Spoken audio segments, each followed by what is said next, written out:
Ano kaya mangyayari kung sumipot si Duterte sa Quadcom hearings o even kaya sa Senate hearings na binabalak ni Bato? Tingin mo ba aamin siya sa kanyang mga ginawang kasalanan, sa kanyang mga krimen, o kaya ide-deny niya to? Ngayon tignan muna natin kung anong klaseng tao ba si Duterte. Alam mo, si Duterte is a classic case of what you call a megalomaniac. Ngayon, by definition, and I'm gonna read this na lang, a megalomaniac is someone who's obsessed with power. Ito ay isang pathological egotist. Itong taong to ay may psychological disorder and yung symptoms niya is illusions of grandeur. Sobrang laki ng ego niya kaya they call this person a megalomaniac. At ang isang megalomaniac ay konbinsado sa kanyang absolute power and greatness. At tingin niya talaga halos Diyos na siya. At ang mga sikat na megalomaniac ay ang mga tulad ni Hitler, Joseph Stalin, Napoleon Bonaparte, at Julius Caesar.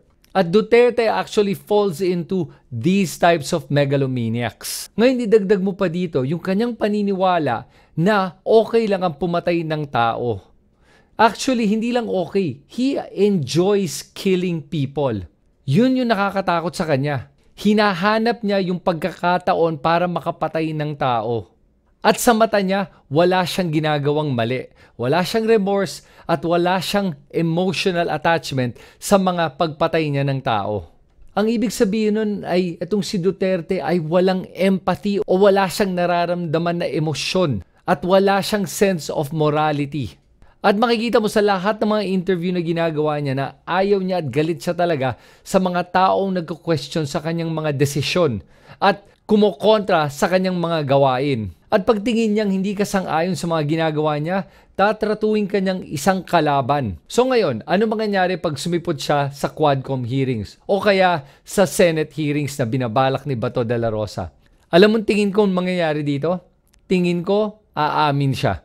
Dahil ayaw na ayaw nga niyang kino-question siya. Dahil megalomaniac siya at tingin niya yung ginawa niya ay hindi krimen at tama yun. At dahil doon, aaminin niya yung ginawa niyang pagpatay ng mga tao. At may incriminate niya sarili niya. Hindi lang yon, aaminin niya yung mga krimen na ginawa niya dahil sa kanyang isip. Hindi krimen yung ginawa niya at kahit na krimen yon, naniniwala siya na ating gobyerno at na kahit sinong tao ay walang makakapagpigil sa kanya o may lakas loob para kasuhan siya o kahit na arestuhin siya.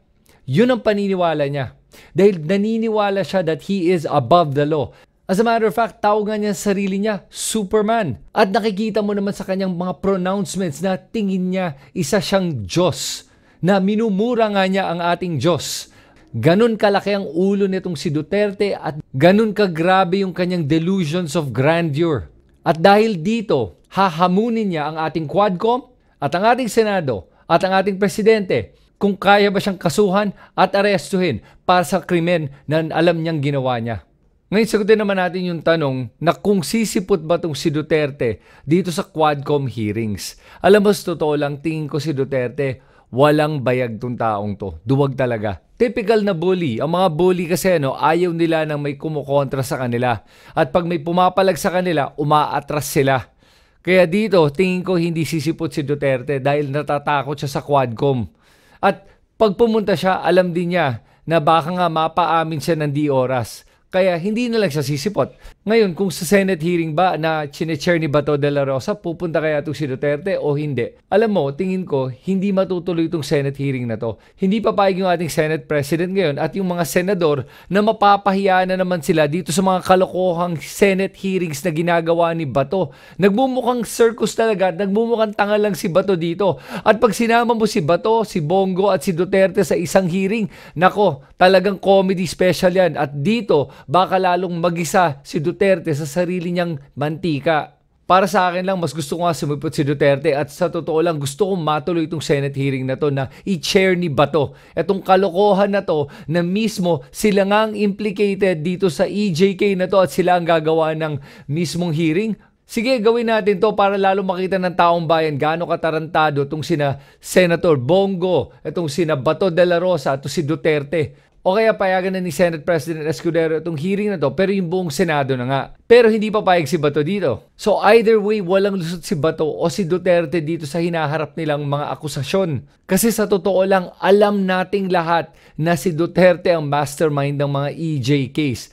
Siya mismo inaamin niya, kahit lahat ng sumusuporta sa kanya, inaamin nila yon, at lahat ng mga kalaban ni Duterte, inaamin din yon. Lahat tayo alam na natin yung katotohanan. Ang tanong na lang natin talaga ngayon, ay may lakas loob ba yung ating gobyerno na parusahan si Duterte sa mga krimen na ginawa niya sa ating bansa at sa ating mga kababayan?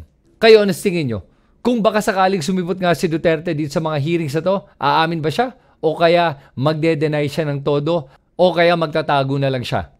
Isulat lang nyo lahat ng mga komento nyo at mga opinion nyo dito sa comment section sa ibaba. At pag nagugustuhan mo yung mga ganitong klaseng content, please subscribe to my YouTube channel at pakiclick na rin yung notification bell para ma-notify ka sa aking susunod na video. Salamat sa inyo lahat. Ito si Kristan. Magkita tayo muli sa aking susunod na video.